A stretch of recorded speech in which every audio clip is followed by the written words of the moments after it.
Python web scrapping के इस tutorial में मैं आपको बताऊंगा कि किस तरह से आप पाइथन को यूज़ करके वेब स्क्रैपिंग कर सकते हैं, कौन कौन से पाइथन के अंदर मॉड्यूल्स यूज़ होते हैं जिनको यूज़ करके आप वेब स्क्रैपिंग करते हैं, कौन कौन से सी लाइब्रेरीज यूज़ होती हैं, क्या क्या टेक्निक्स हैं, कौन कौन सी वेबसाइट्स वेब स्क्रैप हो सकती हैं और कौन कौन सी नहीं हो सकती। सबसे पहले हम पाइथन का अपना कोर्स कंटेंट देखते हैं, कौन कौन सी चीज़ें हम इस पाइथन ट्यूटोरियल में करेंगे। सबसे पहले हम इसका इंट्रोडक्शन, जिसमें कौन कौन सी वेबसाइट स्क्रैप हो सकती हैं, मैं आपको ये बताऊंगा कि स्क्रैपी हम यूज़ करेंगे, सेलेनियम हम यूज़ करेंगे, सिंपल रिक्वेस्ट लाइब्रेरी हम यूज़ करेंगे।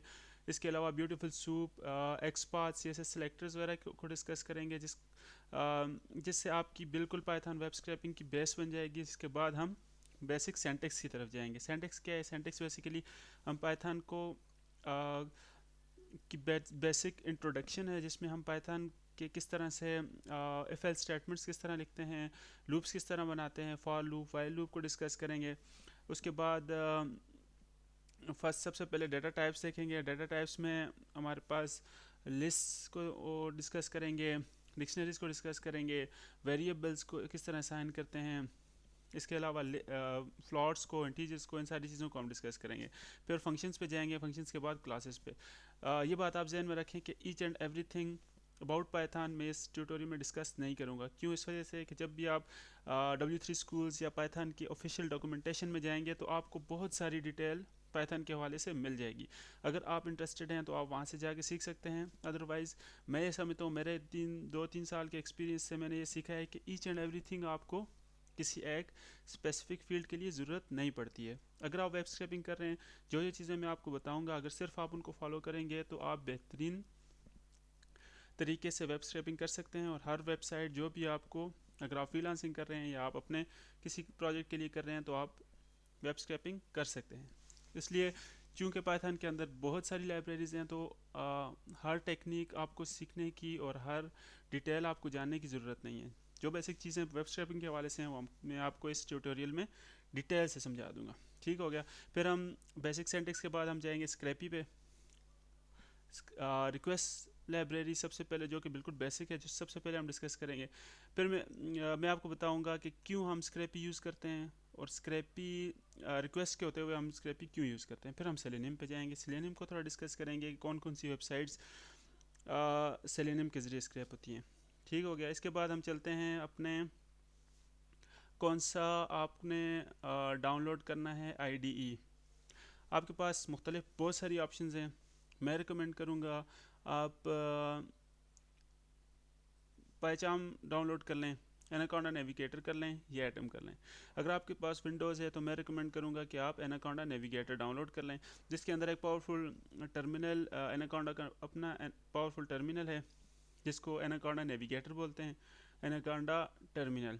आप उसको उसके ज़रिए आप पाइथन मॉड्यूल्स इंस्टॉल कर सकते हैं। बिल्ट इन पिप फंक्शन है, इसके अलावा पाइथन 3 ऑलरेडी उसके अंदर इंस्टॉल्ड है, बहुत यूज़र फ्रेंडली है। आप एक दफ़ा उसको डाउनलोड करेंगे तो आपके लिए आसानी हो जाएगी। उसके अंदर जुपिटर नोटबुक भी है, उसके अंदर स्पाइडर, इसके अलावा मुख्तलिफ़ कामों के लिए, डाटा प्रोसेसिंग के लिए और डाटा से रिलेटेड, डाटा साइंस से रिलेटेड मुख्तलिफ़ कामों के लिए मुख्तलिफ़ IDEs और मॉड्यूल्स उसके अंदर ऑलरेडी इंस्टॉल्ड हैं।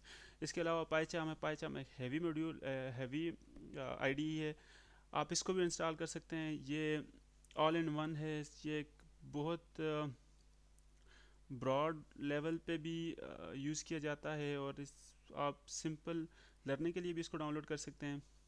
ये भी एक अच्छा ऑप्शन है, लेकिन मैं बिगिनर्स को रिकमेंड नहीं करता आमतौर पे, कि ये थोड़ा सा हैवी है। आप एटम पे आ जाएं। एटम एक बहुत ही लाइट, यूज़र फ्रेंडली और ओपन सोर्स IDE है, जिसको आप डाउनलोड करें और आप इसको आसानी से इस्तेमाल कर सकते हैं। अगर आप मैक यूज़ कर रहे हैं तो आपके लिए आसान है कि आप एटम डाउनलोड कर लें। ठीक हो गया? इसके बाद हम चलते हैं कि आपने इसको किधर से डाउनलोड करना है। आप क्रोम पे जाएंगे, सबसे पहले आप लिखें पाइचाम। पाइचाम डाउनलोड करना है। ये बेसिकली जेट ब्रेन्स का प्रोजेक्ट है जो इसको ऑफ़र कर रहे हैं। आप इस पर क्लिक करेंगे तो आपके पास डायरेक्ट ऑप्शन आ जाएगी डाउनलोड की। इसका एक कम्युनिटी वर्जन है और एक इसका प्रोफेशनल वर्जन है। आप इसको स्ट्रेट डाउनलोड पायचाम करें पे क्लिक करें, ये आपके पास दोनों आगे, एक प्रोफेशनल वर्जन है और एक कम्युनिटी वर्जन है। प्रोफेशनल वर्जन फ्री ट्रायल है जिसमें आपको पे करके यूज़ करना पड़ेगा। अगर आप लेटर ऑन या भी किसी बड़े प्रोजेक्ट पे काम कर रहे हैं, अगर आपको ज़रूरत है तो आप इसको परचेज़ भी कर सकते हैं। अदरवाइज़ सिंपल लर्निंग के लिए आप कम्युनिटी वर्जन डाउनलोड कर लें। इसके बाद चलते हैं एनाकोंडा नेविगेटर पे। एनाकोंडा नेविगेटर डाउनलोड लिख लें अपने ब्राउज़र में और प्रेस एंटर।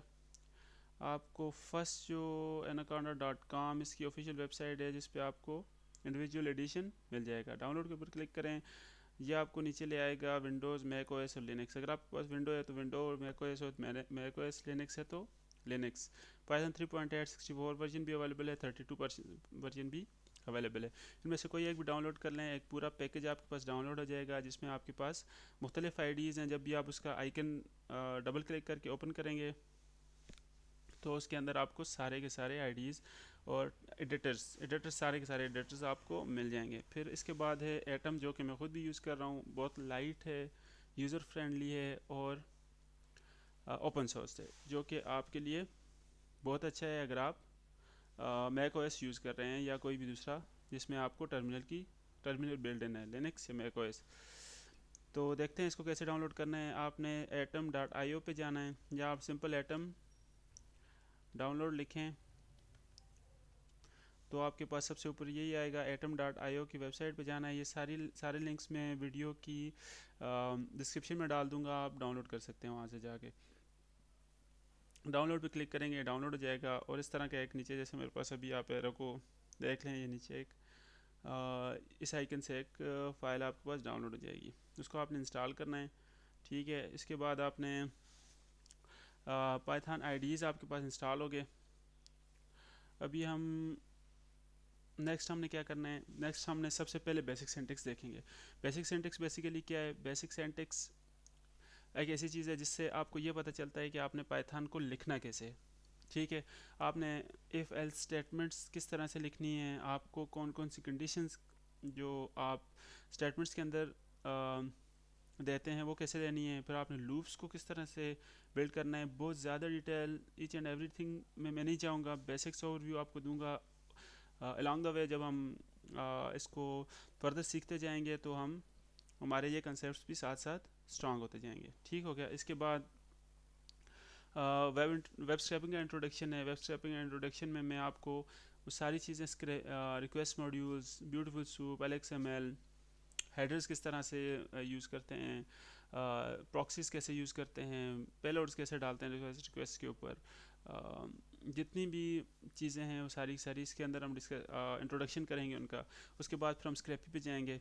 स्क्रैपी क्यों यूज़ किया जाता है? स्क्रैपी बेसिकली जब भी हम वेब स्क्रैपिंग करते हैं तो जब कोई लार्ज वेबसाइट, जैसे एक मिसाल के तौर पे amazon.com है या कोई भी ई कॉमर्स वेबसाइट है, तो ई कॉमर्स वेबसाइट्स को स्क्रैप करने के लिए उनके अंदर बेतहाशा पेजेस होते हैं, बेतहाशा प्रोडक्ट पेजेस होते हैं। आप रिक्वेस्ट लाइब्रेरी से बार बार रिक्वेस्ट भेज के उसको नहीं कर सकते। स्क्रैपी एक बहुत पावरफुल वेब क्रॉलिंग फ्रेमवर्क है, पाइथन के अंदर बिल्ट इन है, और इसको यूज़ करके आप वेब क्रॉलिंग कंप्लीट एक वेबसाइट के हज़ारों लाखों पेजेस को भी इसे जो है वो फ्रेमवर्क के ज़रिए क्रॉल कर सकते हैं। इसके अंदर मिडल वेयर्स होते हैं, पाइपलाइंस होती हैं, जिनके ज़रिए आप इमेजेस डाउनलोड कर सकते हैं, फाइल्स डाउनलोड कर सकते हैं। फिर इसके अलावा आप प्रॉक्सी रोटेशन कर सकते हैं। इसके बिल्ट इन बेतहाशा ऐसे फीचर्स हैं जो कि आपको वेब स्क्रैपिंग में काम आते हैं।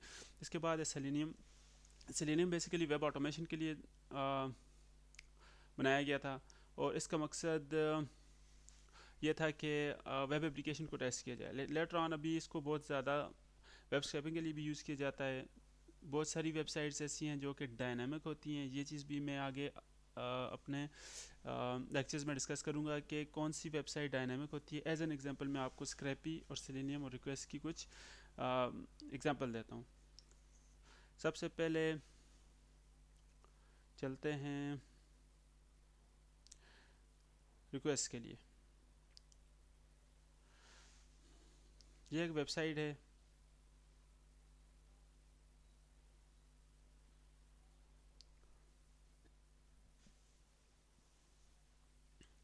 की एक वेबसाइट है। बेसिकली आप देख सकते हैं कि इसके अंदर क्या है, इसके अंदर कुछ डिटेल्स हैं कंपनीज़ के हवाले से, कंपनी का नाम है, इसके अलावा इसके फर्दर डिटेल्स हैं और लिंक्स हैं। हमने क्या करना है, सबसे पहले इसकी पेज सोर्स पे जाना है। पेज सोर्स पे जाके हमने देखना ये है कि ये एक वेबसाइट डायनामिक है या सिंपल स्टैटिक वेबसाइट है। ठीक हो गया। अब इस ये किस तरह से देखेंगे हमने ये खोल दिया, इसका ये सोर्स कोड सारे का सारा आ गया।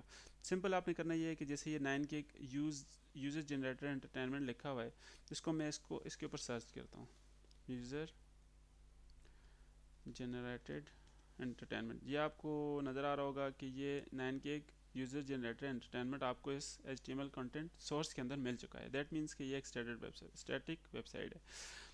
फिर इसके बाद हम देखते हैं कि हमने स्क्रैपी क्यों यूज़ करना है। स्क्रैपी यूज़ करने के लिए एक वेबसाइट में आपको दिखा देता हूँ। ओके, ये ब्लॉक्ड नहीं यूज़ किया जा सकता, इसलिए ऐसा करते हैं, हम amazon.com पे जाते हैं। ठीक हो गया। अभी amazon.com में आप देख सकते हैं कि हर प्रोडक्ट के लिए एक सेपरेट पेज है। ठीक है, लाखों प्रोडक्ट्स हैं इसके अंदर और हर रोज़ ये अपडेट हो रही हैं। ठीक है, तो इट्स नॉट पॉसिबल कि मैं हर लिंक को ओपन कर कॉपी करूं, उसको रिक्वेस्ट भेजूं, उससे रिस्पांस लूं। इवन अगर मैं लूप भी कर दूं एक फ़ाइल के अंदर से सारी पॉसिबल तो है, लेकिन बहुत ज़्यादा रिक्वेस्ट एट अ टाइम एक जाएगी। ठीक है, और बहुत ज़्यादा टाइम लगेगा। एक लाइक 200 के अगर किसी वेबसाइट के अंदर प्रोडक्ट्स हैं तो आप पूरा महीना आपका उसको डाउनलोड करने में लग जाएगा, प्रोडक्ट्स को रिट्रीव करने में लग जाएगा। तो इसलिए हम स्क्रैपी यूज़ करते हैं। स्क्रैपी बेसिकली कंकरेंट रिक्वेस्ट भेजता है, 16, 32, 64 जितनी भी आप कंकरेंट भेजना चाहें, जितना भी आपका टारगेट सर्वर ब्लॉक ना करे आपको, तो आप स्क्रैपी के ज़रिए उसको भेजेंगे रिक्वेस्ट। ठीक हो गया। इसके बाद है सेलेनियम। सेलेनियम की एग्जांपल मैं आपको देता हूँ। एक वेबसाइट है, ये वेबसाइट मैंने कुछ आपके लिए निकाल के रखी हुई हैं ताकि हमारा ढूंढने में टाइम ज़ाया ना हो। ठीक हो गया। अभी ये एक वेबसाइट है जिसको मैं आपके सामने ओपन करता हूँ। आपको जैसे मैंने आपको पहले बताया कि ये एक वेबसाइट, मैं इसकी पेज सोर्स खोलता हूँ और मैं क्या करता हूँ कि मैं इसको जैसे जैसे नीचे आ रहा हूँ, आप देख सकते हैं ये डायनामिकली कंटेंट अपीयर हो रहा है। ठीक हो गया। अब इसमें मुझे क्या मसला होता है, इसमें मसला ये होता है कि जैसे ये लफ्ज़ लिखा हुआ है AGNI, मैं अगर इसको इसमें सर्च करूँगा तो मुझे टेक्स्ट फाइल इसमें इसका नाम मिल गया। ठीक हो गया, नाम मुझे इसका मिल गया। ठीक है, ये अच्छा हो गया। लेकिन अगर मैं इसके ऊपर क्लिक करूं तो आप देख सकते हैं कि ये इसके ऊपर लिंक, इसका वेबसाइट का लिंक चेंज नहीं हो रहा है। ठीक है, ठीक है। अब क्या है कि अगर मैं जैसे मैंने इसके ऊपर क्लिक किया, मैं कहूँ कि भाई ये सेंटेंस में अगर उस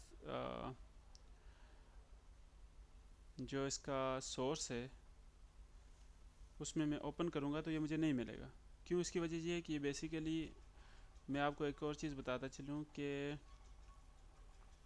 अगर आप इंस्पेक्ट पे जाएं, इसका टर्मिनल आपका एक साइड पे खुलेगा, आप इसको यहाँ पे क्लिक करेंगे और फिर इस पे क्लिक करेंगे तो ये नीचे आ जाएगा, लेफ़्ट पे और राइट पे जैसे भी आपको सूटेबल लगे। अच्छा, आपने करना ये है कि नेटवर्क पे जाएं। नेटवर्क पे जाके आप किसी एक के ऊपर क्लिक करेंगे तो आप ये देखें, ये आपको नज़र आएगा कि इसने एक एडमिन को रिक्वेस्ट भेजी है, पोस्ट रिक्वेस्ट भेजी है, जिसके रिटर्न में उसको ये चीज़ मिली है।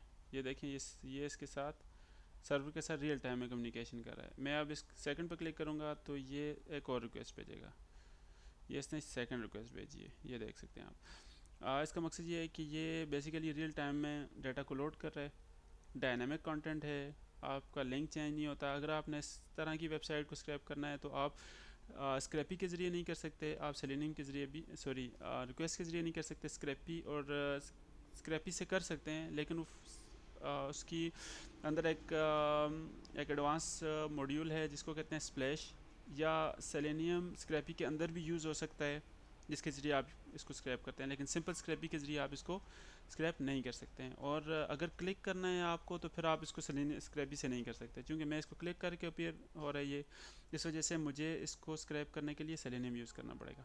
ठीक हो गया। अच्छा, ये तो था इंट्रोडक्शन इन तीनों टेक्नोलॉजीज़ का जो कि स्क्रैप पाइथन के अंदर हैं। हम इन पाइथन के अंदर रह के ये तीन जो मेजर लाइब्रेरीज़ हैं वेब स्क्रैपिंग के हवाले से जो वर्ल्ड वाइड यूज़ हो रही हैं, इनको डिस्कस करेंगे और इनको फर्दर इसका हम देखेंगे कौन किस किस टेक्निक से कौन कौन सी किस किस जगह पे हम क्या क्या चीज़ यूज़ कर रहे हैं, और इसको फर्दर हम डिस्कस करेंगे। तो पहले आज के ट्यूटोरियल में मैं सेंटेक्स को बेसिक पाइथन के सेंटेक्स को डिस्कस करूँगा कि पाइथन का सेंटेक्स आप कितना डिफरेंट है बाकी लैंग्वेजेस से, और स्पेशली पाइथन क्यों ज़्यादा यूज़ हो रही है, और इस टाइम सबसे ज़्यादा ग्रॉसिंग लैंग्वेज जो है वो पाइथन ही है। इसकी वजह ये है कि ये इसका सिंटैक्स इजी है, यूज़र फ्रेंडली है, और दूसरा डाटा साइंस के अंदर ये बहुत वाइडली यूज़ हो रही है। इसकी बहुत सपोर्टिंग लाइब्रेरीज हैं पाइथन की डाटा साइंस के अंदर। ठीक है, अगर आपने आईडीई इंस्टॉल किया हुआ है, अगर आपने जुपिटर इंस्टॉल किया हुआ है, या सॉरी एनाकोंडा इंस्टॉल किया है, तो उसके अंदर आप जुपिटर खोल लें। अगर आपने पाइचार्म इंस्टॉल किया है तो आप सिंपल उसको ओपन करें, और एटम इंस्टॉल किया है तो उसको ओपन करें। मैं आपको दिखा देता हूँ। जब आप एटम इंस्टॉल कर देंगे तो इस तरह का आपके पास एक, जब आप उसको ओपन करेंगे तो ये आपके पास एक लैंडिंग पेज आएगा। तो हम सबसे पहले क्या करते हैं कि इसके अंदर एक नई फाइल क्रिएट करते हैं। मेरे पास ये प्रोजेक्ट फोल्डर बना हुआ है, तो मैं इसके अंदर एक फ़ाइल क्रिएट करता हूँ ट्यूटोरियल्स के लिए। फ़ोल्डर क्रिएट करते हैं पहले। आपके पास ये जगह खाली होगी, आपने राइट क्लिक करना है और इसमें एक फ़ोल्डर क्रिएट करना है। मैं लिखता हूँ इसको ट्यूटोरियल्स।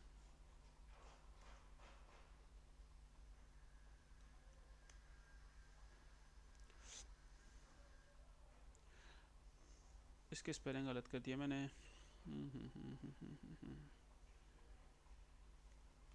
ठीक हो गया अभी। अच्छा, अभी हम इसके अंदर एक फ़ाइल क्रिएट करेंगे, पाइथन फाइल, न्यू फाइल। अच्छा, मैं इसको लिखता हूँ ट्यूटोरियल 1.py। .py मेंशन करना है क्योंकि ये बेसिकली एक टेक्स्ट एडिटर है जिसके अंदर बहुत सारी लैंग्वेजेस सपोर्टेड हैं। ये इसके अंदर आप देख सकते हैं। तो जब आप पी वाई लिखेंगे तो देखें इसने अंदर ये पाइथन को चेक कर दिया। दैट मीन्स कि इसने पाइथन के जितने भी सिंटेक्स चेक्स हैं या जितने भी सपोर्टिंग लाइब्रेरीज़ हैं जो कि इसके अंदर ऑलरेडी इंस्टॉल्ड हैं या अवेलेबल हैं, वो इसने एक्टिवेट कर दिए हैं, और इसने मेंशन लिख कर दिया है पाइथन। अब जब भी मैं इसके अंदर पाइथन लिखूंगा तो उसके हिसाब से उसके सिंटेक्स के कलर्स चेंज कर देगा। ठीक है, सबसे पहले हमने क्या करना था, सबसे पहले हमने बेसिक सिंटेक्स देखना है। डाटा टाइप्स देख लेते हैं सबसे पहले। डाटा टाइप्स, अच्छा डाटा टाइप्स कौन कौन सी हम most of the time use करेंगे। डाटा टाइप सबसे पहले हम ये देखते हैं कि आपके पास इंटीजर क्या है। बेसिकली इंटीजर वही है जो कि आप मैथ्स में सिंपल देखते हैं, प्लस माइनस 0 to इनफाइनाइट। ठीक है, आपने माइनस में जाना है, -0 -1 up to minus infinity and +1 to up to infinity. ठीक है, कोई भी नंबर आप सिर्फ नंबर लिखेंगे। जैसे मैं कहता हूँ कि भाई ये 100। ठीक है, ये एक बेसिकली एक इंटीजर है। फिर मैं स्ट्रिंग क्या है, बेसिकली स्ट्रिंग मेरे पास कोई भी चीज़ जो कि इन्वर्टेड कॉमर्स के अंदर होगी वो स्ट्रिंग होगी, बेशक वो एक नंबर ही क्यों ना हो, इंटीजर ही क्यों ना हो। इंटीजर अगर कन्वर्टेड कॉमर्स के अंदर है तो पाइथन का जो कंपाइलर है उसको एज अ स्ट्रिंग कंसिडर करेगा। ठीक है, जैसे मैं लिखता हूँ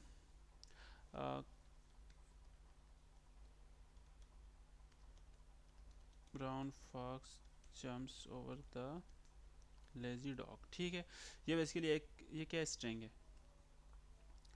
अब नेक्स्ट क्या है, स्ट्रिंग इंटीजर फ्लॉट देख लेते हैं। फ्लॉट जब भी आपका कोई भी इंटीजर फ्रैक्शंस होंगी उसके अंदर डेसिमल प्लेसेस में, आगे मिसाल के तौर पे मैं लिखता हूँ 200.33। अगर मैं इसको एज इंटीजर मेंशन करूँगा तो ये मुझे एरर देगा कि ये इंटीजर नहीं है। ठीक है, तो इस वजह से मैंने इसको, ये एक फ्लॉट है। जब भी मैंने इसको प्रोसेस करना है, एडिशन सब्ट्रैक्शन मल्टीप्लिकेशन इसके साथ किसी भी चीज़ को करनी है तो इसको मैंने मेंशन करना है कि ये एक फ्लॉट है। ठीक हो गया। या मैंने एज अ स्ट्रिंग जो कि ये बेसिकली अगर मैंने इसको इस तरह से इन्वर्टेड कॉमास लिख लिया तो ये एक स्ट्रिंग होगी। अगर मैंने इसको कन्वर्ट करना है इंटीजर में तो मैं इसको इंटीजर लिखूंगा तो ये मुझे एरर देगा, या तो ये इसको 200 को कर देगा, या बल्कि ये इसको एरर देगा। ठीक है, तो इसको मुझे फ्लॉट लिखूंगा तो ये 200.33 को एज अ फ्लॉट कंसिडर करेगा। ठीक हो गया, ये चीज़ आपने याद रखनी है। ये मेरे मेरे पास आ गया फ्लोट। अच्छा, नेक्स्ट हमारे पास आ गया, हमने वेरिएबल कैसे असाइन करने हैं। वेरिएबल क्या है? वेरिएबल कोई भी हमारे पास नाम हो सकता है, कोई भी ऐसा एक्सप्रेशन हो सकता है जो कि जिसको हमने यूज़ करना होता है एज अ वेरिएबल। ठीक है, अभी इधर हम क्या करते हैं, मैं लिखता हूँ एफ डब्लो इक्वल्स टू 100। 100 क्या है? हमारे पास एक इंटीजर है। एफ डब्लो क्या है? हमारे पास वेरिएबल है। मैं लिखूँगा प्रिंट एफ डब्लो, दैट मीन्स कि मैं एफ डबल ओ को प्रिंट करूँगा जो कि एक वेरिएबल है 100। अगर मैं यहाँ पे इसको मेंशन नहीं करता और मैं प्रिंट एफ डब्लो लिखूँगा तो ये कहेगा कि भाई F W is not defined. ठीक हो गया। ये हो गया जी। या मैं लिखता हूँ name one F double O equals to 100, F X double O equals to 200, Y double O equals to 300। Basically ये मैंने क्या किया, ये मैंने तीन मुख्तलिफ वेरिएबल्स असाइन किए हैं, तीन मुख्तलिफ इंटीजर्स को। मैं इसको इस तरह से भी कर सकता हूँ, मैं इसको इस तरह से भी कर सकता हूँ कि मैं इसको ऐसे लिख लूँ F double O comma X double O comma Y double O equals to 100 comma 200 comma 300। ये दोनों मेथड्स ठीक हैं वेरिएबल असाइन करने के लिए। ठीक हो गया। अगर मैं इसको इन्वर्टेड कामास में लिखूँगा तो ये इंटीजर स्ट्रिंग हो जाएगा। अगर मैं इसको डॉट फर्दर कोई भी लिखता हूँ तो ये बेसिकली एक प्लॉट हो जाएगा। ठीक है, अब हम डिफाइन करते हैं लिस्ट को। लिस्ट क्या चीज़ है? लिस्ट लिस्ट ऑफ एलिमेंट है, जैसे कि बेसिक मैथ्स में हम लोग पढ़ते हैं कि सेट ऑफ एलिमेंट्स कोई भी चीज़ें जो कि जिस जब हम किसी भी मुख्तलिफ इंटीजर्स हैं, स्ट्रिंग्स हैं, फ्लॉट्स हैं, जो भी हैं, उसको हम एक एज अ सेट की फॉर्म में लिखते हैं तो उसको हम लिस्ट बोलते हैं। ठीक है, लिस्ट क्या है? लिस्ट को मैं लिखता हूँ list equals to, basically square brackets में होगी और मुख्तलिफ आप एज स्ट्रिंग्स भी इसके अंदर लिख सकते हैं, A A B B C C C D D T D D T. ठीक हो, ये क्या है? ये बेसिकली मेरे पास एक लिस्ट ऑफ स्ट्रिंग्स है। मैं इसके अंदर आपके लिए 222 244 लिख लूँ, या मैं इसके अंदर 3.45 लिख दूँ। ये बेसिकली कुछ भी हो सकता है इसके अंदर। लिस्ट भी स्ट्रिंग भी हो सकते हैं, इंटीजर भी हो सकते हैं, फ्लॉट्स भी हो सकते हैं, और मुख्तलिफ इसके अलावा भी बहुत सारी टाइप्स हैं जो कि हमें ज़रूरत पड़ेंगी तो हम डिस्कस करेंगे। ठीक है, लिस्ट के बाद हम चलते हैं इसके बाद हम चलते हैं डिक्शनरीज़ के ऊपर। डिक्शनरी क्या है? बेसिकली डिक्शनरी जब भी लिस्ट बेसिकली क्या होती है, लिस्ट के अंदर हमारे पास एक सीरीज़ में कोई भी नंबर्स वेरिएबल स्ट्रिंग्स मौजूद होती हैं, जबकि डिक्शनरी में हमने अगर मैंने ये चीज़ डिफ़ाइन करनी है कि भाई एक बंदा है जिसका नाम, मेरा नाम असद है, और कोई स्पेसिफ़िक वैल्यू मैंने अपने साथ किसी भी बंदे के साथ या किसी भी वैल्यू के साथ शेयर करनी है। फॉर एग्जांपल मैं लिखता हूँ असद, यहाँ पे एज हो गई मेरी 28 ईयर्स। ठीक है, लोकेशन इस्लामाबाद। ठीक है, अब ये क्या है कि ये वेरिएबल्स, ये असद इक्वल्स टू 28 लोकेशन। अब जब भी मैं डिक्शनरी स्क्वायर ब्रैकेट्स में जब भी डिक्शनरी के अंदर मैं असद को कॉल करूँगा वो 28 कॉल कर देगा। बेहतर अंडरस्टैंडिंग के लिए मैं लिखता हूँ नेम असद कामा एज एज फुल कॉलम 28। अब ये ठीक हो गया। अब क्या है कि मैंने लिखा है नेम असद है, एज 28 है, लोकेशन इस्लामाबाद है। ये डिक्शनरी है। बेसिकली डिक्शनरी का मकसद आपको समझ आ गया होगा कि लिस्ट के अंदर हम लिस्ट ऑफ ऑब्जेक्ट्स होती हैं, जबकि डिक्शनरी के अंदर हमने एक डेटा को ज़्यादा बेहतर तरीके से हमने सेव कर दिया। ज़्यादा कम्प्लेक्स डेटा को हम डिक्शनरीज़ के अंदर सेव कर सकते हैं जब हमारे पास डिफरेंट वैल्यूज़ होती हैं। ठीक हो गया। इसके बाद डिक्शनरीज़ होगी। डिक्शनरीज़ के बाद हमने क्या डिस्कस करना था? डिक्शनरी के बाद हम चलते हैं लूप्स के ऊपर।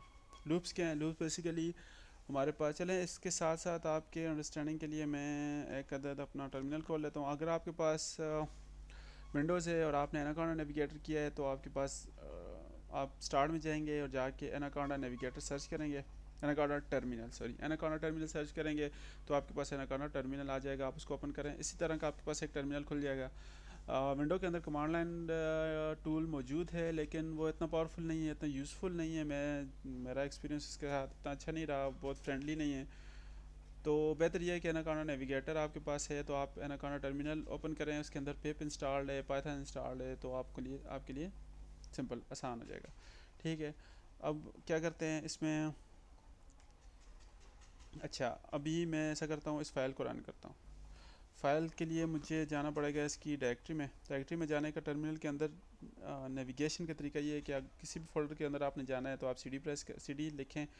सी डी लिख के आपने लिखना है, मैं डेस्कटॉप पे जाऊंगा पहले, फिर मैं जाऊंगा अपने प्रोजेक्ट फाइल के अंदर, फिर मैंने जाना है ट्यूटोरियल्स के अंदर। ठीक हो गया, अब ये ट्यूटोरियल के अंदर मैं पहुंच गया। अब मैंने क्या करना है, अब मैंने इसको रन करना है। अब मैं क्या करता हूँ कि मैं इसको लिख लेता हूँ।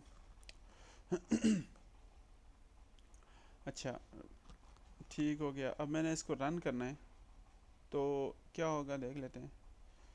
पाइथन 3 ट्यूटोरियल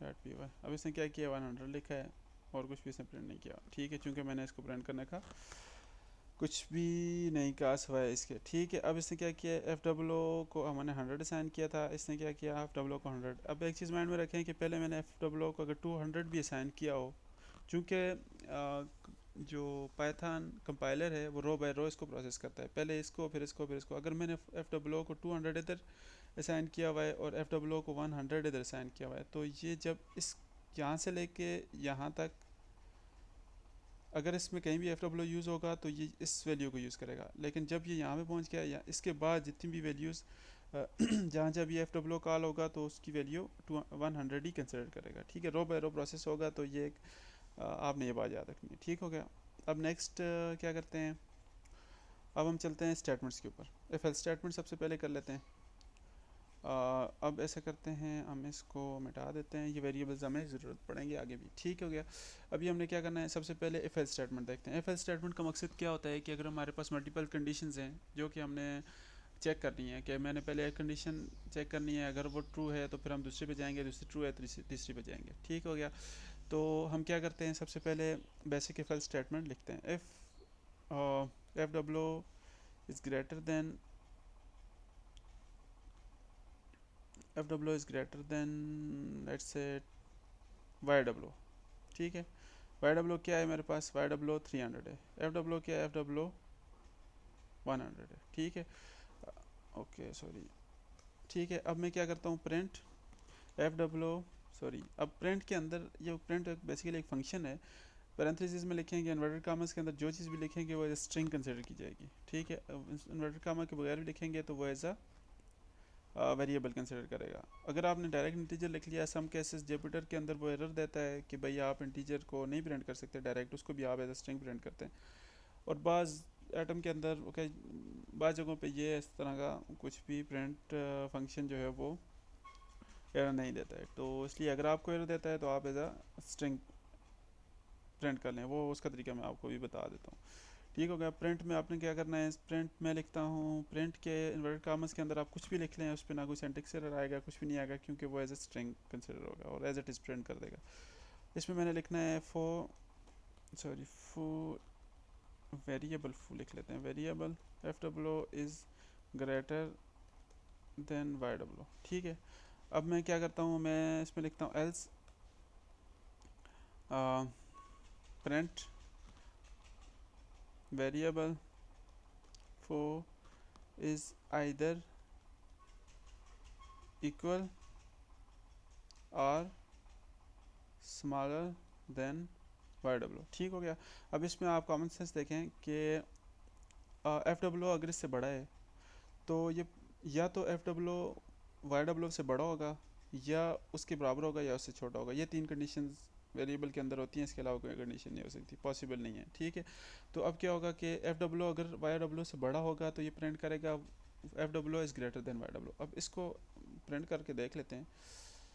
अब इसमें क्या प्रिंट किया इसने, variable F W is either equal और स्मॉलर देन वाई डब्लो। अब इसने ये क्यों लिखा है, इसने इसलिए लिखा है कि एफ डबल ओ जो है वो कितना है 100 है और वाई डब्लो 300 है। दैट मीन्स के एफ डब्लो वाई डब्लो से चूँकि छोटा बड़ा नहीं है, इस वजह से ये एल्स कंडीशन में चला गया।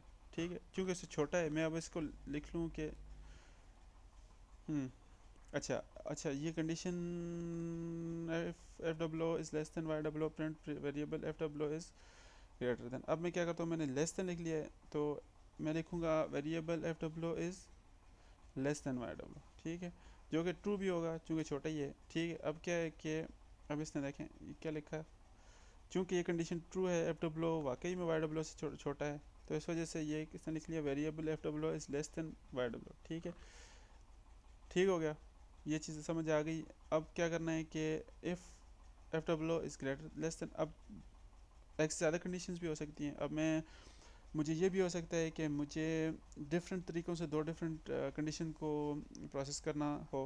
मिसाल के तौर पे अगर मैंने एक कंडीशन ये लगानी है कि F is less than Y W, या मैं वाई डब्लो के बजाय लिख लेता हूँ 300। ठीक है, 300, सॉरी 300।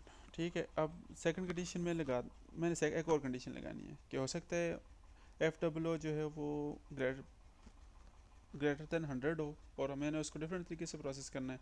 इस वजह से मैं एक और कंडीशन लगाता हूँ, और इफ़ एल्स के अंदर आप एल एफ यूज़ करेंगे सेकंड कंडीशन यूज़ करने के लिए। ठीक है, मैं लिखता हूँ F W is less than greater than लिख लेते हैं 200। ठीक है, अब प्रिंट करना है जी variable F W is greater than 200 is less than 300। ठीक है, अब क्या है, मेरे पास एफ डब्लो 100 है। अब मैं लिखता हूँ एल एफ, और अगर आपने एक से ज़्यादा कंडीशंस आपने लगानी है तो आप एक से ज़्यादा एफ डब्लो भी सॉरी एल एफ भी यूज़ कर सकते हैं। मैं लिखता हूँ F W is less than 200। अब इसमें दो चीज़ें आपको जो है वो समझ आ जाएंगी। Variable F W is less than 200। ठीक है, अब जब मैं इसको प्रिंट करूँगा, एक्सपेक्ट आपने यकीनन variable F W is less than 300। अब इसने ये ऐसा क्यों हुआ है, इस वजह से हुआ है कि अब इसने कंडीशन ये भी ट्रू है, F W is less than 300, और कंडीशन ये भी ट्रू है। ठीक है, अब क्या हुआ कि जो ही कंपाइलर मैंने पहले आपको बताया कि रो बाय रो प्रोसेस करेगा, और इफ़ एल्स स्टेटमेंट में वो एल एफ या एल्स के ऊपर तभी जाएगा जब इफ़ ट्रू नहीं होगी। ठीक है, इफ़ के ऊपर आया F W is less than 300, तो इसने प्रिंट किया variable F W is less than 300। अगर मैं ये लिखूँ कि if F W is equals to 300, अब जब भी मैं आपको, चलें पहले इसको इसी तरह से डिस्कस कर लेते हैं उसके बाद। अच्छा, अब क्या है कि मैंने लिख लिया कि if F W is less than 300, या इसको ग्रेटर देन कर लेते हैं। ठीक है, अब क्या होगा, अब जब मैं इसको प्रिंट करूँगा तो पहले ये इसको रन करूँगा तो पहले इस कंडीशन को चेक करेगा। ठीक है, फिर इसके बाद ये सेकंड कंडीशन को चेक करेगा, फिर ये थर्ड पे जाएगा। जब इन तीनों में से कोई भी स्टेटमेंट ट्रू नहीं होगी तो फिर ये प्रिंट करेगा, और अगर कोई एरर आएगा तो एरर देगा, वो एल स्टेटमेंट पे नहीं जाएगा। ठीक है, अगर इसके अंदर कोई एरर है, एरर मौजूद है, तो फिर ये उसको, अगर ये फॉर डिफाइन नहीं है तो ये इसको एरर देगा, बजाय आप ये समझें कि ये एलिफ पे जाएगा। ठीक है, ये चीज़ आपने याद रखनी है। ठीक है, ये हमारे पास कुछ कंडीशंस हैं जो कि हम इफ़ एल्स में यूज़ करते हैं। सॉरी, इफ़ एल्स को हमने कुछ इस तरह से यूज़ करना है। अब कंडीशंस देख लेते हैं कौन कौन सी हम यूज़ कर सकते हैं। कंडीशंस मेरे पास एक ग्रेटर देन है जो अभी हमने यूज़ किया। आपने एक साइन यूज़ करना है ग्रेटर देन, फिर मैं आपको इसको हटा देता हूँ ताकि आपको कन्फ्यूजन हो। ठीक है, ये अब मेरे पास क्या है कि if F W is greater then 300, तो इससे ये प्रिंट करना है। अगर मैंने, या फिर यूज़ कर सकता हूँ मैं लेस दैन 300, या मैं यूज़ कर सकता हूँ इक्वल्स टू 300। सिंगल इक्वल हम तब यूज़ करते हैं जब हमने वेरिएबल असाइन करना होता है, इसलिए अगर आप सिंगल इक्वल्स यहाँ पे यूज़ करेंगे तो ये एरर देगा। ठीक है, आपने क्या करना है, आपने डबल इक्वल्स यूज़ करना है, और आप इसके ब्रैकेट्स भी डाल सकते हैं, वो भी ठीक है, ना डालें फिर भी ठीक है। अगर एरर दे रहा है तो आप ब्रैकेट्स भी डाल दें। ठीक हो गया, आप F W is equals to 300, अगर एफ डब्लो 300 के इक्वल है तो फिर ये प्रिंट करेगा, एल्स ये चीज़ प्रिंट करेगा। फिर अगर आपने ये लिखना है कि F if F W is not equal to 300, ठीक है। फिर हमने क्या करना है, हमने लिखना है साइन एक्सक्लेमेशन डालना है, इक्वल्स लिखना है और फिर 300 लिखना है, ठीक है। ये क्या हो गया, if F W is not equal to 300, तो फिर ये प्रिंट करेगा। अगर आपने एक हो गया ग्रेटर देन, एक हो गया स्मॉलर देन, एक हो गया नॉट इक्वल्स टू और दूसरा हो गया नॉट इक्वल्स टू, फिर हम हमारे पास कंडीशन है ग्रेटर देन और इक्वल टू। अगर 300 है या 300 से ज़्यादा है तो फिर ये प्रिंट हो, अगर लेस देन और इक्वल टू, अगर एफ डब्ल्यू 300 के इक्वल है या 300 से छोटा है तो फिर ये कंडीशन होगी। ये ही पॉसिबल कंडीशंस हैं। इसमें फर्दर यूज़र केसेस मुख्तलिफ हैं जिसमें हम इफ़ के साथ हम if F W is less than और F W is greater than or equal to 200, ये चीज़ भी लिख सकते हैं। दोनों कंडीशंस ये एक यूज़र केसेस हैं। फ्यूचर में हमें चूँ चूँ यूज़ पढ़ते रहेंगे, हम आगे इसको डिस्कस करते रहेंगे। ठीक हो गया, ज़्यादा डिटेल में जाने की ज़रूरत नहीं है। जब टाइम आएगा तो हम इन चीज़ों को डिस्कस करेंगे, ठीक है। फिर इसके एक और चीज़ आप माइंड में रखें कि अगर आपने इफ़ एल्स स्टेटमेंट लिखनी है तो ज़रूरी नहीं है कि आपने इफ़ के साथ एल्स लिखना ही लिखना है। अगर आप सिंगल कंडीशन सिर्फ इफ़ लिख के भी आप उसको रन करेंगे तो ये कोई एरर नहीं देगा, ठीक है। फिर इसके बाद अगर आप दो इफ स्टेटमेंट्स यूज़ करते हैं तो उसमें और सिंगल इफ स्टेटमेंट यूज़ करने में क्या फ़र्क है, ठीक है। मैं लिखता हूँ इक्वल्स टू 300, ठीक है। प्रिंट मैं लिख लेता हूँ 4, ठीक है, ताकि इसके अंदर वेरिएबल कोई प्रिंट कर लेगा। ठीक हो गया। अब क्या है इसमें और इस पहले इफ़ एल स्टेटमेंट में या इफ़ एल स्टेटमेंट को यूज़ करने में और दो इफ स्टेटमेंट यूज़ करने में क्या फ़र्क है। इन केस अगर आप ने करना ये है कि आपने सारी कंडीशंस को प्रोसेस करना है रिगार्डलेस के कौन सी ट्रू होती है, ठीक है। उस केस में ये था कि पहले वाले केस में ये था कि अगर इफ़ स्टेटमेंट ट्रू है तो वो एल पे नहीं जाएगा, जबकि दो इफ़ यूज़ कर ली तो फिर वो इंडिपेंडेंटली पहले इफ़ को इस इफ़ को प्रोसेस करेगा रिगार्डलेस कि इसका क्या ट्रू है या नहीं है, या फिर सेकंड इफ़ को स्टेटमेंट को प्रोसेस करेगा। इसकी यूजेज जब नेक्स्ट फ्यूचर में हम लोग काम करेंगे इसके ऊपर तो फिर आपको इसके यूजेज भी समझ आ जाएंगे। ठीक हो गया। अब मैं इसको प्रिंट कर लेता हूँ फॉर बेटर प्रैक्टिस। तो मेरे पास क्या है, variable F W is less than 300, ठीक है।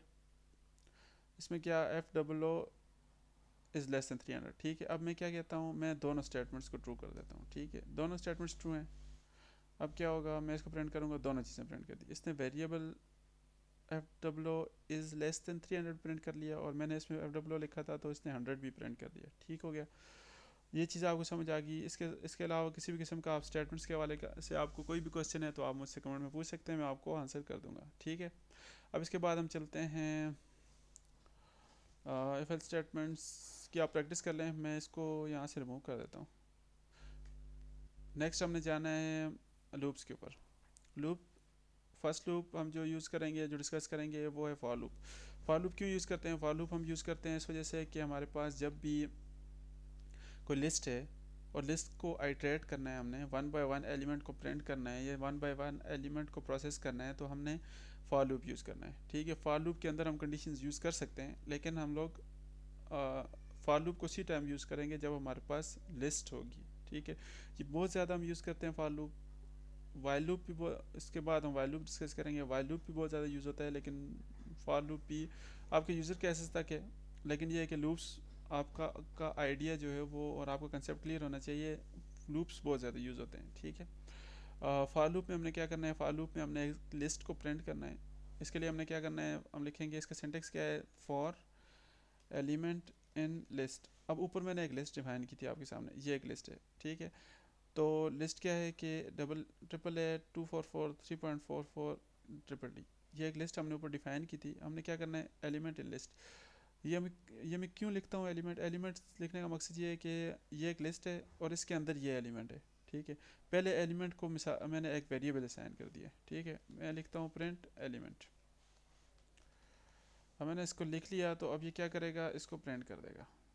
ट्रिपल ए 244 3.44 ट्रिपल डी, ये क्या किया इसने, each element one by one इसने पहले इसने फर्स्ट एलिमेंट उठाया, इसको प्रिंट किया, फिर दूसरा एलिमेंट उठाया, उसको प्रिंट किया, तीसरा उठाया, उसको प्रिंट किया, चौथा उठाया, उसको प्रिंट किया, ठीक हो गया। अब next for element in list. अब मैं क्या कहता हूँ कि अब लिस्ट को के अंदर इंडेक्सिंग होती है, ठीक है। इंडेक्सिंग से मुराद क्या है कि अगर मुझे लिस्ट, मेरे पास एक मिसाल के तौर पे ये एक लिस्ट है जो कि मैंने यहाँ पे लिखी हुई है, तो मैं चाह रहा हूँ कि मैं सिर्फ पहले से तीसरे तक को ही प्रोसेस करूँ। तो इस वजह से ये इंडेक्सिंग में आपको बता दूँ कि जो लूप लिस्ट है, लिस्ट के अंदर जो फर्स्ट एलिमेंट होता है इसको ज़ीरो कंसिडर किया जाता है। ठीक हो गया। सेकंड एलिमेंट को वन, इसकी जो लोकेशन है, ठीक है, टू और थ्री, ठीक है। अब इसका जो लेंथ अगर मैं निकालूं, टोटल जो लिस्ट है, लिस्ट के अंदर चार एलिमेंट्स हैं, एक दो तीन चार, ठीक है। अब ये क्या है, फर्स्ट एलिमेंट को अगर मैंने इसमें से निकालना है तो मैं लिस्ट के लिस्ट फिर स्क्वायर ब्रैकेट्स ज़ीरो, ज़ीरो लिखूंगा तो ये ट्रिपल ए को प्रिंट कर देगा, प्रिंट लिस्ट ज़ीरो लिखूंगा तो।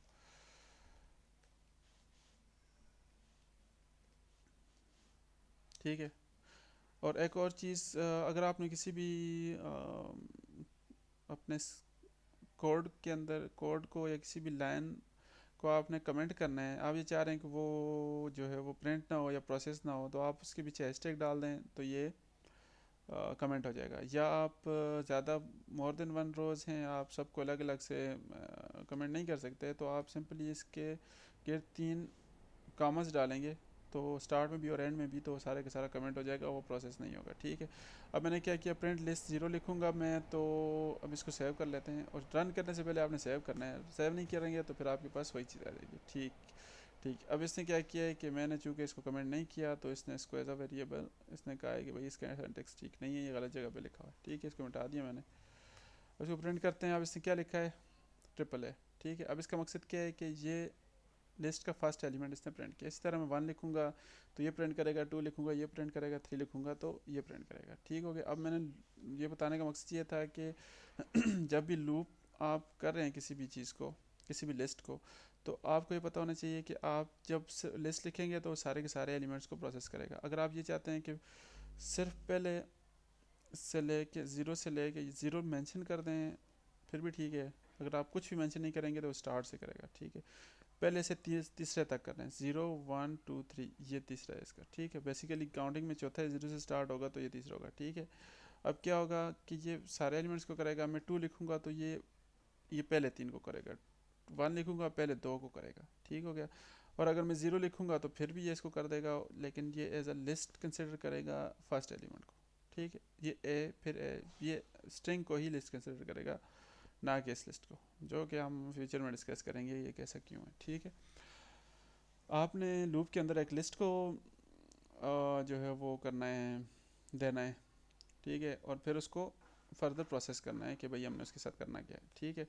अब नेक्स्ट हमने क्या करना है कि इफ़ स्टेटमेंट को हमने किस तरह से फॉर लूप के अंदर यूज़ करना है। इसको कहते हैं नेस्टेड नेस्टेड लूप और नेस्टेड इफ़ स्टेटमेंट। ये लफ्ज़ आपने सुना होगा अगर आप पाइथन को फॉलो कर रहे हैं तो। अब हमने क्या करना है, हमने स्टेट कंडीशन लगानी है एक लूप के ऊपर। ठीक है। अ, अगर वो कंडीशन ट्रू होगी तो लूप ब्रेक हो जाएगा।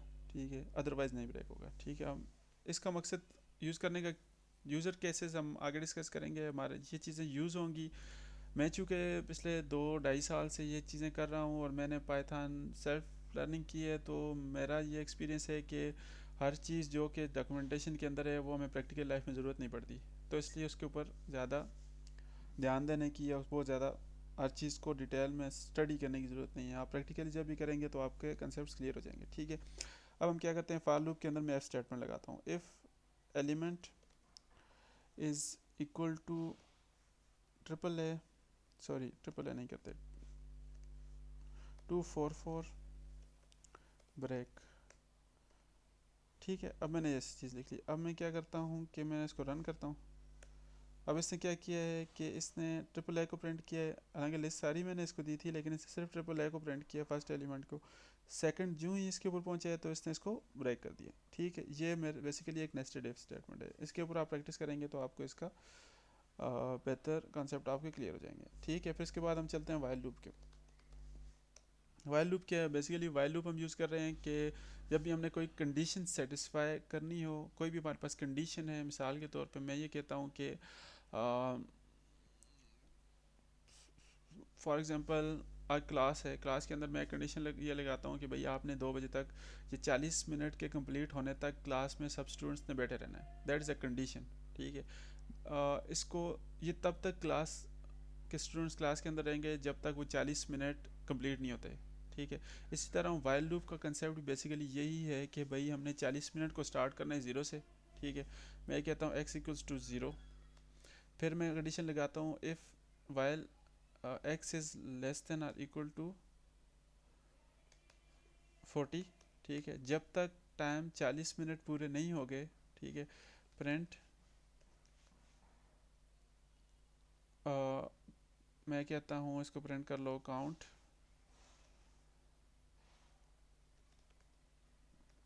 Count time.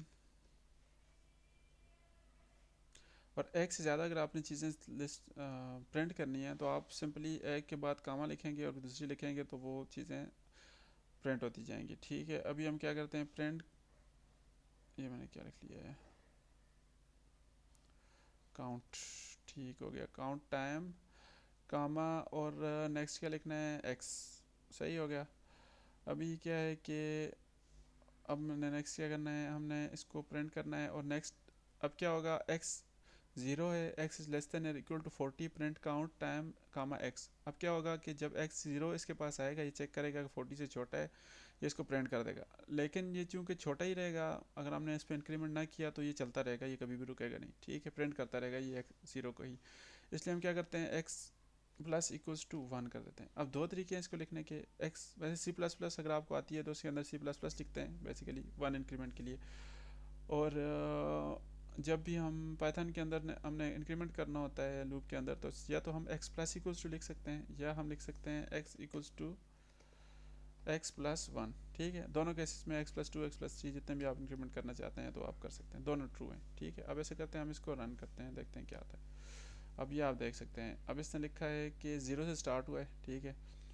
फर्स्ट चला है तो वन प्रिंट किया, दूसरा चला है 2 3 4 5 6 7 8 9 10 अप टू 40 तक गया। ठीक है। अब क्या था, जब तक कंडीशन ट्रू थी लेस देन इक्वल वाली, वो प्रिंट होता रहा। जो ही कंडीशन 41 इसके पास आया, 40 जब लास्ट 40 आया, इसने 40 प्रिंट किया, फिर ये इसके पास एक इंक्रीमेंट हुआ, वापस जब ये इधर आया तो 41 था एक्स, जो कि ना तो छोटा है ना ही 40 के बराबर है, इस वजह से इसने लूप को ख़त्म कर दिया। ठीक है। इसके अंदर भी आप एल्स स्टेटमेंट यूज़ कर सकते हैं। मैं इसमें लिख लेता हूँ if X equals to 20 break. ठीक है। अब इसमें क्या होगा कि मैं जब, चूंकि मैंने इसमें, अब ये देख लें, अब जब मैंने इसको प्रिंट किया ये 2019 तक चला है। ठीक है। चूंकि मैंने प्रिंट इसके बाद लिखा, इस इफ स्टेटमेंट के बाद लिखा हुआ है, इस वजह से इसने 20 को प्रिंट नहीं किया। अगर मैं इसके ऊपर लिख लूँगा तो ये 20 को प्रिंट करेगा, इसके बाद ये स्टेटमेंट पे जाएगा और इसको ब्रेक कर लेगा। ठीक हो गया। वाइल लूप की भी कंसेप्ट आपको क्लियर होता रहेगा टाइम टू टाइम, जब हम यूज़र केसेस पे जाएंगे, जब हम प्रैक्टिकली वेब स्टेपिंग करेंगे, तो फिर आपको इसके ज़्यादा आइडिया बेहतर तरीके से क्लियर हो जाएगा। इसके अंदर आप फॉर लूप यूज़ कर सकते हैं, एफ एल स्टेटमेंट्स भी यूज़ कर सकते हैं, nested for loop, nested while loop भी यूज़ कर सकते हैं। वो चीज़ें भी नेक्स्ट हम जो चीज़ें प्रैक्टिस करेंगे आपको इनके कंसेप्ट क्लियर हो जाएंगे, फर्दर हम डिस्कस करेंगे। कोई भी आपको क्वेश्चन हो तो आप मुझसे कमेंट से पूछ सकते हैं। नेक्स्ट हम चलते हैं फंक्शंस के ऊपर। फंक्शंस के बाद क्लासेस हैं, क्लासेस हम अभी डिस्कस नहीं करेंगे। फंक्शंस हमें अभी रिक्वेस्ट ब्यूटीफुल सूप तक यूज़ ज़रूरत पड़ेंगे, इस वजह से फंक्शंस कर लेते हैं।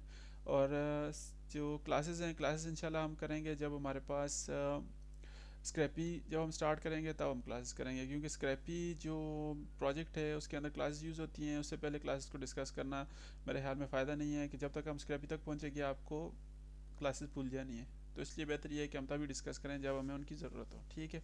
अब क्या करते हैं हम, अभी हम चलते हैं फंक्शंस के ऊपर। फंक्शंस क्या होते हैं, बेसिकली फंक्शंस हम इसलिए यूज़ करते हैं कि हमारे पास कोई भी पाइथन स्क्रिप्ट है, कोई भी कोड हमने लिखा है, उसके अंदर बहुत सारी चीज़ें इस तरह की होती हैं जो हम रिपीट करते हैं। कोई भी कोड है, कोई भी ब्लॉक ऑफ कोड है जो कि हम रिपीटेडली उसको कॉपी पेस्ट करते हैं, या हमें कॉपी पेस्ट करने की ज़रूरत पड़ती है, सेम टास्क को हमें बार बार रिपीटेडली यूज़ करना होता है। ठीक है।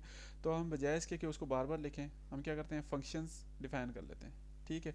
अब इसमें मैं क्या करता हूँ, एक फ़ंक्शन लिख लेता हूँ। अब इसमें फ़ंक्शन किस तरह से डिफ़ाइन होता है, पहले आपने लिखना है डी एफ डिफ, इसको डिफ़ाइन समझ लें आप, define D F function. Function, ठीक है। अब print count, print is inside function, ठीक है। अब क्या है कि डिफाइन हमने कर लिया, फंक्शन की जगह आप कुछ भी रख सकते हैं, यह फंक्शन का नाम है, function one, function two, function three, anything, कुछ भी हो सकता है ये, जैसे वेरिएबल होता है इसी तरह से कुछ भी इस पे आप लिख सकते हैं, ठीक है। अब हमने क्या करना है, मैं क्या करता हूँ कि इस वाले लूप को इसके अंदर, सॉरी, इसके अंदर मैं ले आता हूँ, ठीक है। इसके अंदर मैं ले आया। अब क्या होगा कि अब जब मैं इसको रन करूँगा, इसको भी अंदर ले आते हैं,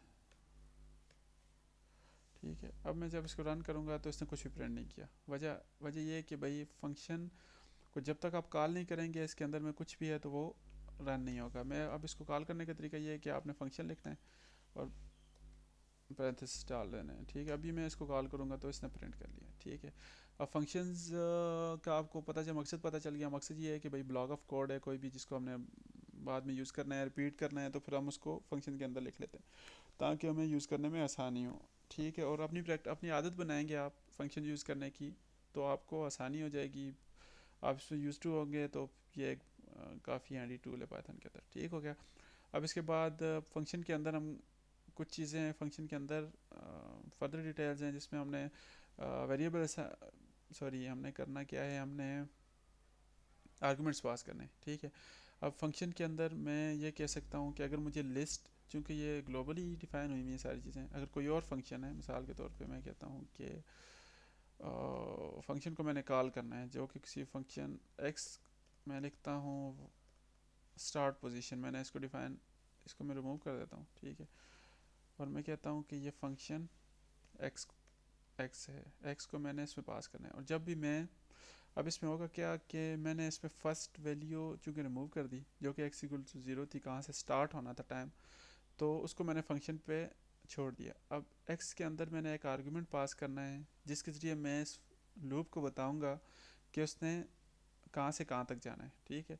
अब मैंने क्या किया है कि एक्स, इसके अंदर मैं लिखता हूँ, पहले ज़ीरो था, मैं इसको लिख लेता हूँ 10, या मैं इसके अंदर कुछ भी पास नहीं करता, मैंने इसको कॉल करना है, ये मुझे एरर देगा, ठीक है। इसने मुझे ये कहा कि missing one require positional argument x. अब चूँकि मैंने इसको डिफाइन किया था, इसके अंदर मैंने एक पोजिशनल आर्गूमेंट दिया, ठीक है, तो वो मैंने इसके अंदर देना है। मैं इसको लिखता हूँ 10, ठीक है। अब मैं इसको जब प्रिंट करूँगा तो इसने 10 से स्टार्ट किया है और 19 तक गया है, ठीक है।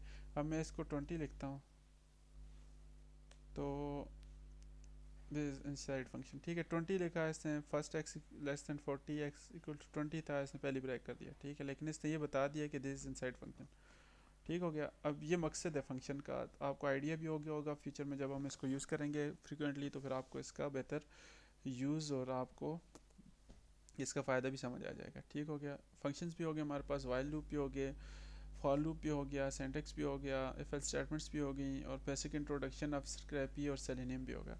आज के ट्यूटोरियल के लिए इतना ही काफ़ी है। फिर इंशाल्लाह नेक्स्ट ट्यूटोरियल में हम आगे रिक्वेस्ट लाइब्रेरी, ब्यूटीफुल सूप और LXML, XPath, CSS selector discuss करेंगे, कौन सी वेबसाइट्स को किस जिनको हम स्क्रैप कर सकते हैं रिक्वेस्ट के ज़रिए, उसको डिस्कस करेंगे, और स्क्रैपी का थोड़ा इंट्रोडक्शन करेंगे। ये था ट्यूटोरियल 1। सब्सक्राइब करना ना भूलिएगा, लाइक का बटन पर क्लिक करें, सब्सक्राइब करें और देखते रहें।